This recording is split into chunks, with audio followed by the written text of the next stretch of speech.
తల మీద చెయ్యి వేసి బొట్టు పెట్టినా, తాళి బొట్టు మెడను కట్టి బొట్టు పెట్టినా, తల మీద చెయ్యి వేసి బొట్టు పెట్టినా, తాళి బొట్టు మెడను కట్టి బొట్టు పెట్టినా, సన్ని కళ్ళు తొక్కినా సప్త పదులు మెట్టినా, సన్ని కళ్ళు తొక్కినా సప్త పదులు మెట్టినా, మనసు మనసు కలపడమే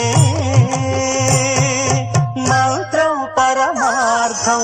శ్రీరస్తు శుభమస్తు, శ్రీరస్తు శుభమస్తు.